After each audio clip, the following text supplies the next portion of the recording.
आज हम महर्षि वेदव्यास जी द्वारा रचित गरुड़ पुराण के माध्यम से ये जानने का प्रयास करेंगे कि मनुष्य की मृत्यु कैसे होती है और मनुष्य के शरीर से आत्मा कैसे निकलती है। नैमिषारण्य तीर्थ में सुज्जी सोनक आदि ऋषियों से गरुड़ पुराण का व्याख्यान करते हुए कहते हैं कि मुनि श्रेष्ठ हो, जब गरुड़ ने श्री हरि विष्णु से विनयपूर्वक आग्रह किया और पूछा कि हे प्रभु, आत्मा किसी भी प्राणी के शरीर को कैसे छोड़ती है तथा आत्मा के शरीर से अलग होते समय शरीर को कैसी दशा होती है, मृत्यु क्या है, मृत्यु का स्वरूप कैसा है और मृत्यु कैसी होती है, इसका विस्तार पूर्वक वर्णन कीजिए और मेरी जिज्ञासा को शांत कीजिए। इस पर भगवान विष्णु कहते हैं, हे विनीता पुत्र, अब मैं तुम्हारे संशय को दूर करते हुए आत्मा के शरीर से मुक्त होने और मनुष्य की मृत्यु का वर्णन बताता हूँ। प्रकृति परिवर्तनशील है और निरंतर बदलती रहती है। पतझड़ में हरे पत्ते सूखकर और पीले होकर नीचे गिर जाते हैं और वसंत में पुनः हरे पत्ते उग जाते हैं। शीत ऋतु के बाद ग्रीष्म ऋतु, ग्रीष्म ऋतु के बाद वर्षा ऋतु, वर्षा ऋतु के बाद शरद ऋतु और शरद ऋतु के बाद फिर से शीत ऋतु। ये सब निरंतर से चलता है। इसी प्रकार मनुष्य भी पहले शिशु, फिर बालक, फिर युवा और अंत में वृद्ध हो जाता है। जो प्राणी इस संसार में उत्पन्न होगा उसका इस संसार को छोड़कर जाना भी निश्चित है। अतः समय अनुसार यह क्रम चलता रहता है।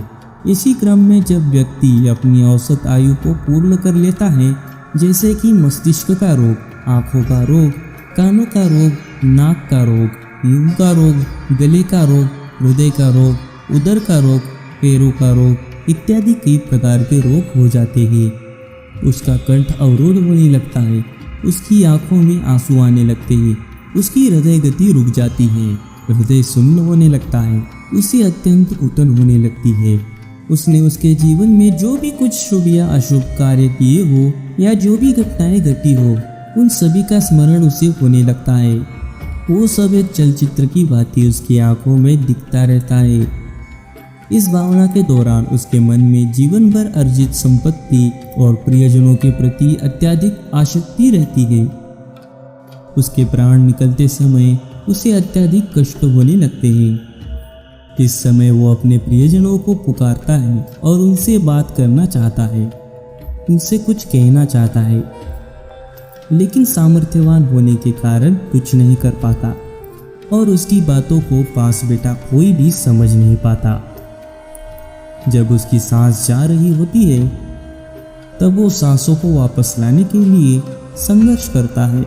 उसे बहुत बेचैनी, पीड़ा और झटपटाहट होने लगती है, क्योंकि नाड़ियों से प्राण खींचकर एक जगह एकत्रित होने लगते हैं। उसकी पांचों इंद्रियां एक एक कर काम करना बंद कर देती है। सबसे आखिर में श्रवण शक्ति बंद हो जाती है। जब प्राण निकलने का समय पास आ जाता है तब एक प्रकार की मूर्छा आ जाती है। जितना एक बिच्छू के काटने का दर्द होता है, उससे कई गुना ज्यादा बिच्छू काटने का दर्द होने लगता है। तब उसके प्राण निकालने के लिए यम के दूत आ जाते हैं और उसके अचेतन शरीर से उसके प्राण बाहर खींच लेते हैं। ये प्राण ही आत्मा है। व्यक्ति के शरीर में 9 द्वार है, अर्थात 2 आंखें, 2 कान, 2 नथुने, 1 मुंह और 2 मलमूत्र त्यागने के द्वार होते हैं, जबकि एक द्वार ब्रह्मरंध्र होता है जो सिर के मध्य भाग में होता है। ये 10वें द्वार के रूप में जाना जाता है। जब व्यक्ति की मृत्यु होती है तो यम के दूत आत्मा को इन्हीं द्वारों से बाहर खींचते हैं। ये सब मनुष्य के कर्मों पर निर्भर करता है कि उसकी आत्मा शरीर के किस द्वार से बाहर निकले।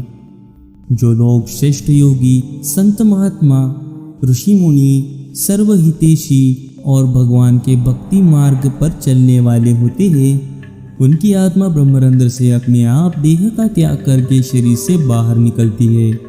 जो लोग धर्मपारायण, भगवत कथा का प्रचार करने वाले और मधुर वाणी वाले होते हैं, उनकी आत्मा मुख से बाहर निकलती है। जो लोग सदाचारी, भगवत कथा सुनने वाले होते हैं, उनकी आत्मा कान के द्वार से बाहर निकलती है। जो लोग सत्यकर्मी और दूरदृष्टि वाले होते हैं, उनकी आत्मा आँख से बाहर निकलती है। जो लोग अच्छे विचारधारा सहयोगी विचार वाले होते हैं उनकी आत्मा नाक के द्वार से बाहर निकलती है, और जो लोग अत्यंत पापी, क्रूर, गंदी विचारधारा वाले, अत्यधिक झूठ बोलने वाले और दूसरों का अनिष्ट करने वाले होते हैं उनकी आत्मा को यमदूत मलमूत्र त्यागने वाले द्वारों से बाहर निकालता है। जब आत्मा मुख से बाहर निकलती है तब मुख से झाग निकलता है। जब आत्मा आंखों से बाहर निकलती है तब आंखें उभर कर बाहर निकल आती है। जब आत्मा कान से बाहर निकलती है तब कान से मवाद या मेल निकलता है। जब आत्मा नाक से बाहर निकलती है तो नाक से गंदा पानी निकलता है। और जब आत्मा मलमूत्र त्यागने वाली जगह से निकलती है तो इन द्वारों से मल या मूत्र बाहर निकल जाता है। इस प्रकार यम के दूतों द्वारा आत्मा को शरीर से बाहर निकालकर अलग किया जाता है। तो ये थी गरुड़ पुराण के अनुसार आत्मा के शरीर से मुक्त होने की छोटी सी जानकारी।